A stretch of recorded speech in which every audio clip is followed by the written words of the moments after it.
And then that question will be given to 2 minutes to the first person, 2 minutes to the second person, and then a round of 1 minute rebuttals or additional information as you'd like to provide it. So we did some flipping and throwing of coins and things like that.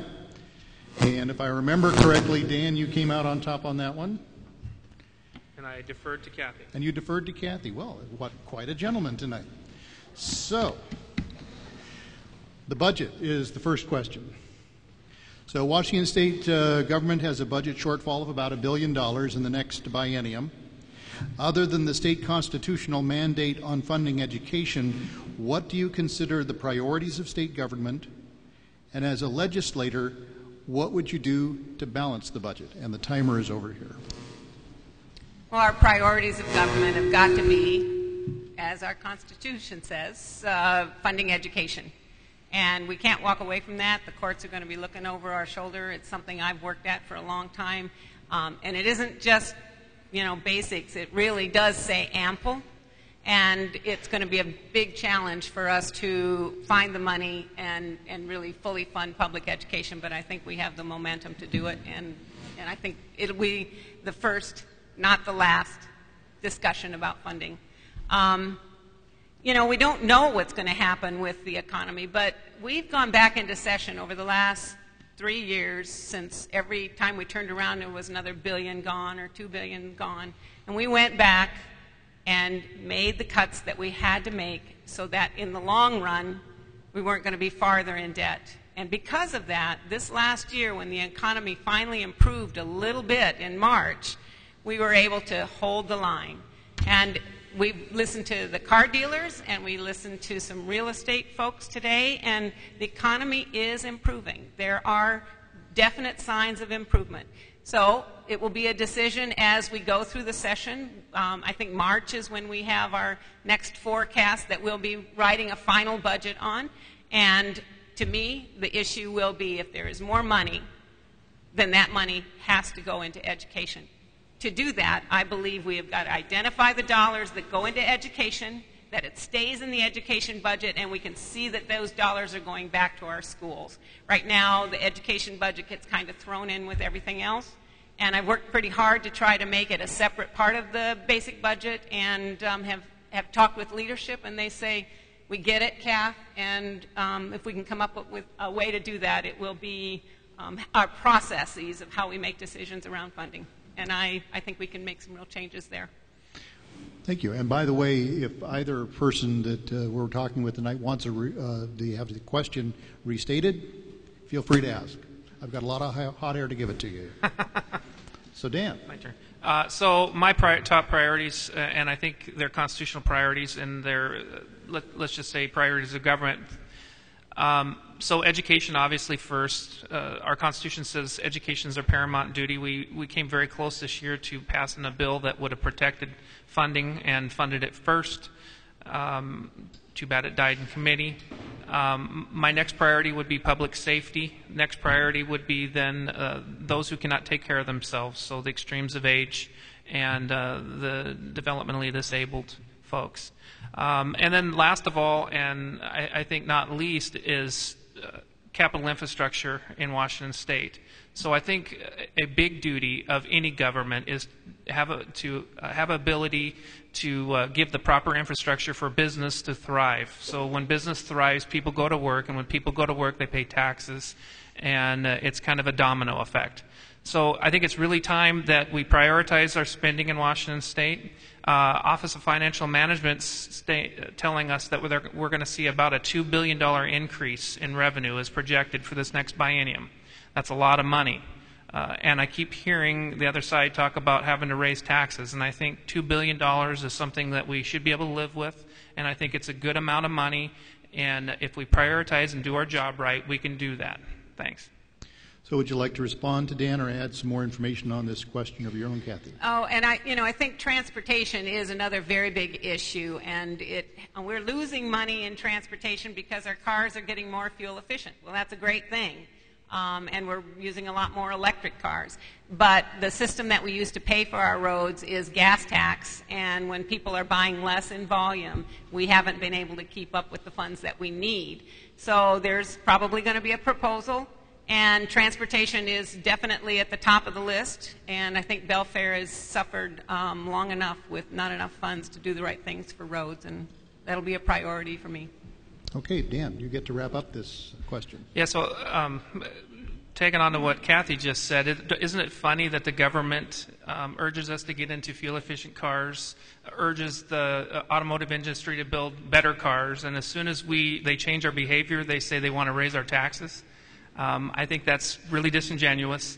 I think it's ridiculous, and I think it's time we seriously talk about the issues. Right now, Washington State's going through a process of building the world's largest tunnel-bore tunnel in Seattle.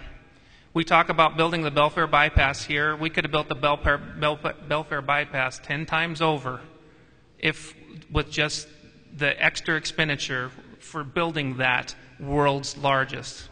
Washington State doesn't have to build the world's largest. The world's largest tunnel is going to be 2 lane miles narrower than the viaduct that it's replacing. I think it's a tragedy. I think it's a waste of money, and it's time we get real and prioritize in the proper order. Thank you. Okay. Thank you, Dan. So as we move on to the second question, regulation has often been touted as something that inhibits economic development or the growth in a local community in Washington State. Could you specify at least one, hopefully 2 examples, of what you think needs to be reformed or eliminated, and why would you choose those specific examples? I could probably talk about this subject for about 30 minutes, well, maybe a couple days. You've got 2, my friend. So, first of all, master business license. I think so anybody that's in the construction industry or construction trade understands the horrible nature of the licensing process. A good friend of mine, Chuck Huff, owns a business called Advanced Heating and Cooling, and he's barely been keeping it on its feet. That business, I touted off today at least 4 different agencies he has to have licenses through, 2 bonds that he has to carry on 2 different licenses, as well as he has to get a business license in every jurisdiction that he's providing services in. So a true master business license in Washington State would be a good thing. The other thing is the amount of paperwork that Washington State requires our businesses to keep. I think most of our businesses are good at doing their jobs. They're generally trained by their trades, and we could start pulling the state back a little bit and making the consumer be more the advocate for the services and less the state demanding it. Okay, Kathy. So a couple of the things that are most important to us is the quality of life that we have here in the Northwest, and we want to be able to have growth. Everybody thinks growth is a good thing, but growth also means a tremendous number of people moving to this area and puts a tremendous amount of pressure on our natural environment. So I don't think you can do away with those restrictions, but I do believe that our Growth Management Act needs to be a living document. My situation is I have property and one, it's divided, but it isn't a logical division, but it's not quite 5 acres, so I can't really divide it into acreage that would make sense that each parcel can get used properly, and it doesn't make sense to me. So there are things about the Growth Management Act in specific that I think need to be changed, need to be worked with, and I'll keep working on that. On the other hand, I'm just in the midst of building a house and putting in a $25,000 septic system. It's the right thing to do, and the rules are pretty strict around it, but the house is on the water, and there's shellfish being grown in the water. I want to protect the quality of the water that one of our main industries, which is shellfish industry, is in the Northwest and especially in this area, and also the water that we drink.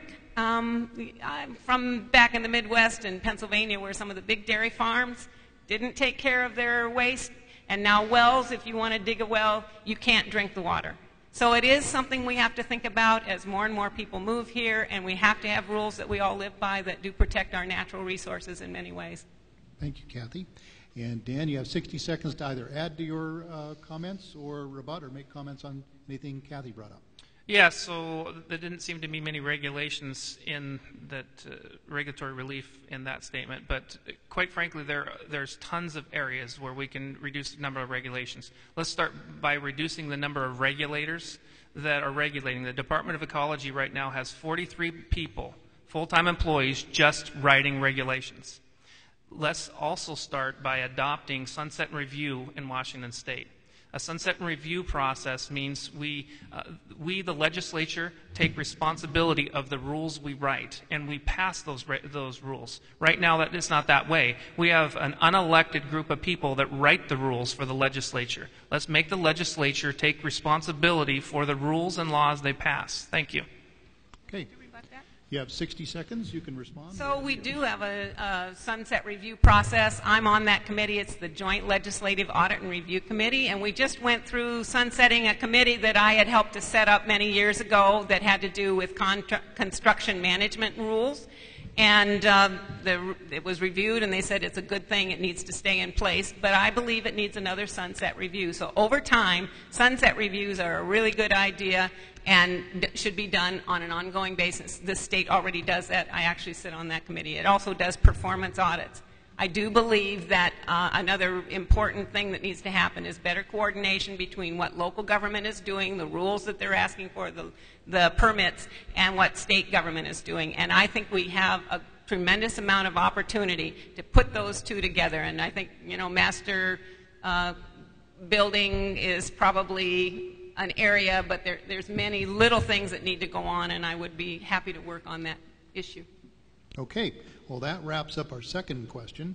And since you brought it up, Kathy, growth management is one of the questions I have here that came from the internet. So the Growth Management Act, Shorelines Management Act, State Environmental Protection Act, they were originally passed to facilitate comprehensive planning for development while permitting the protection of the environment.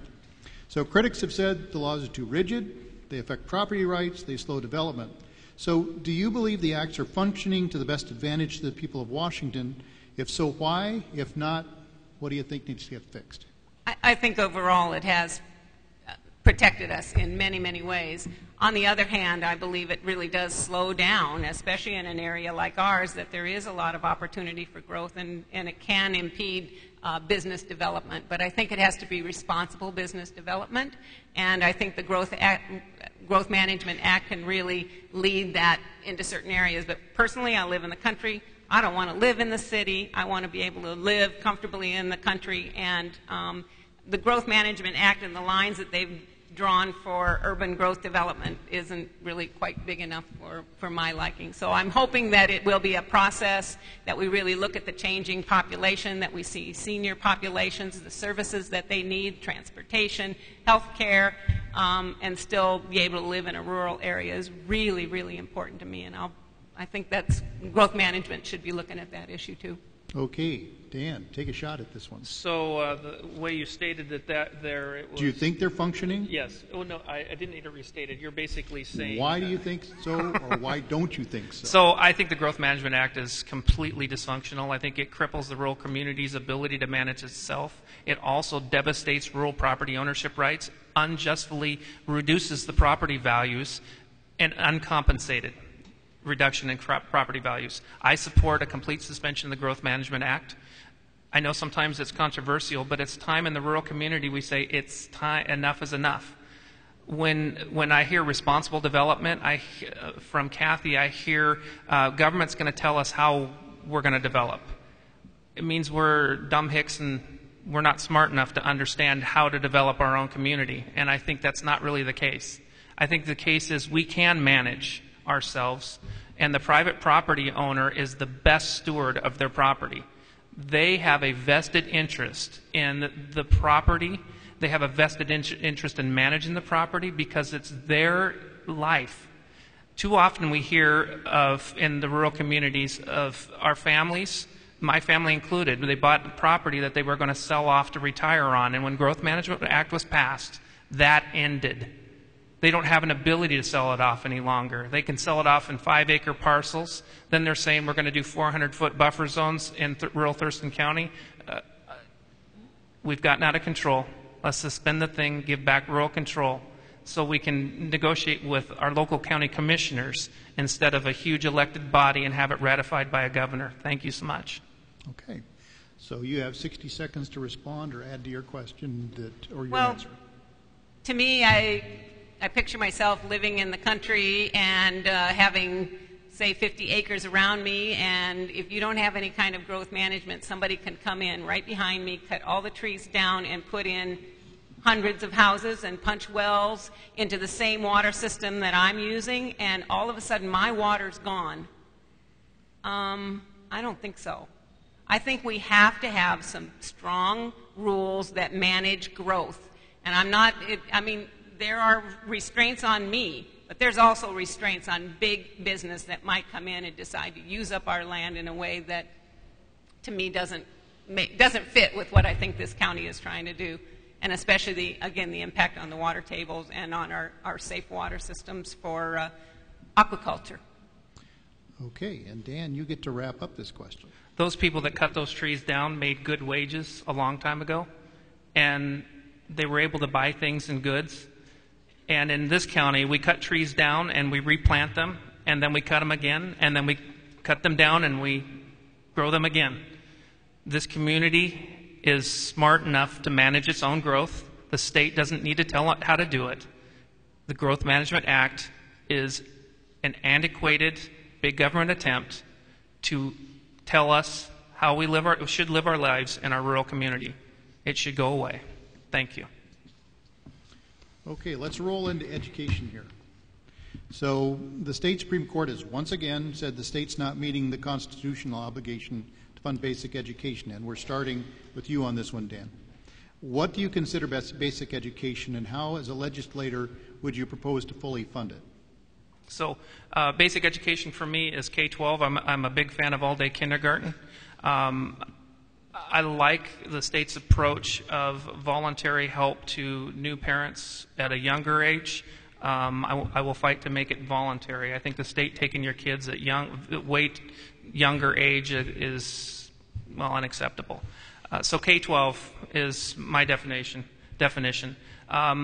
I like the idea of fund education first. It was a great bill. It was a great idea. That means that we weren't going to hold our children hostage and our schools hostage.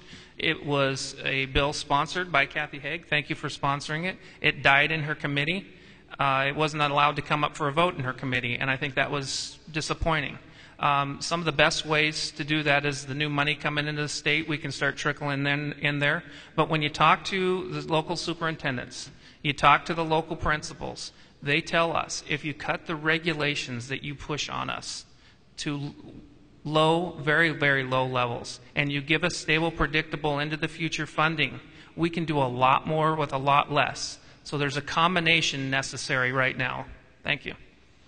Kathy, you have 2 minutes. So our basic education funding model now is changed by, there's 2 bills that we've passed, and it says how many kids are going to be in classrooms and how many kids will say you're going to have a nurse and you'll have a librarian, and have worked out some real numbers. So we basically have in those 2 bills, 2661 and 2776, really identified what we think it will take to identify basic education and fund it.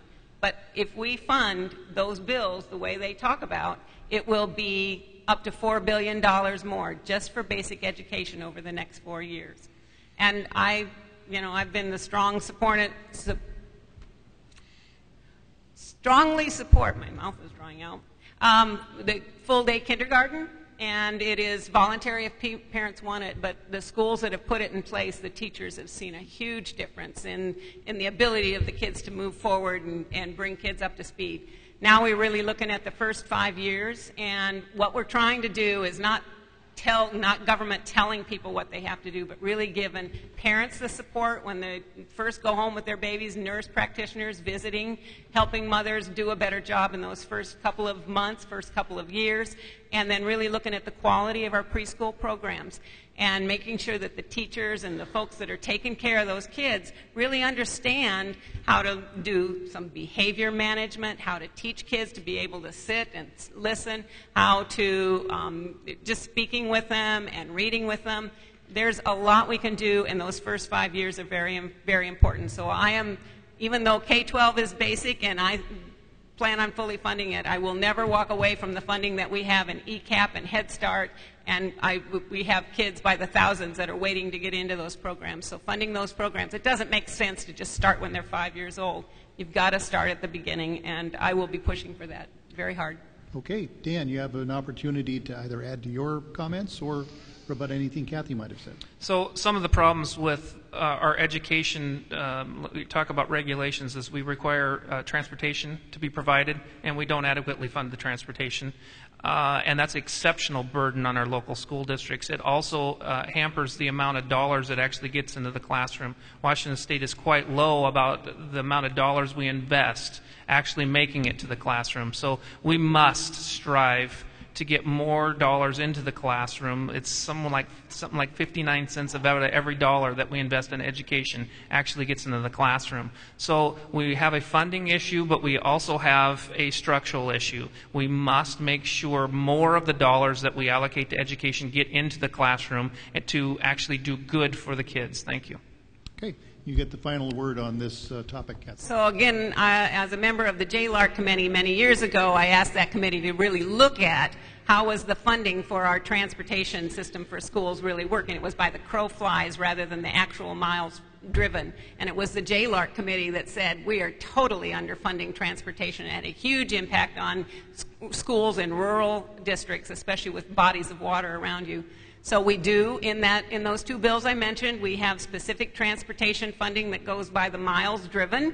And if we do that, our rural schools will be in much better shape. If we did that one thing, our schools will be much better funded. So full-day kindergarten is on the list. Transportation, full funding for transportation. Smaller class sizes is another very, very important thing in those early stages of life. And also, some of the things I think need to change is kids moving through the system, not by the age or how long they've been there, but where are they at in their learning experience. We've got to get away from clumping them in a first grade classroom and thinking that's going to work for them. We've got to challenge them at the levels they're at, and that's very different we're doing today.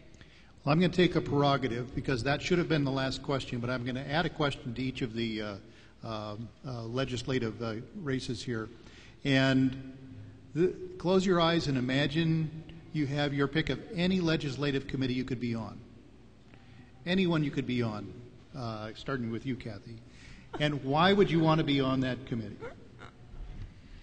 Well, I mean, I love the committees that I'm on. I've been there a long time, and when you're there a long time, you sort of get to specialize in the areas. When I started out, I was on the Transportation Committee. I learned a lot about transportation. I was there for 4 years, and then we moved on.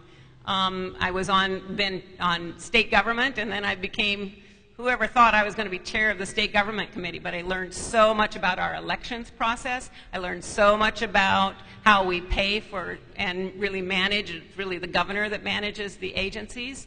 And also performance audits was another area that I worked very well in. So either of those committees were a lot of fun. I'd love to go back to.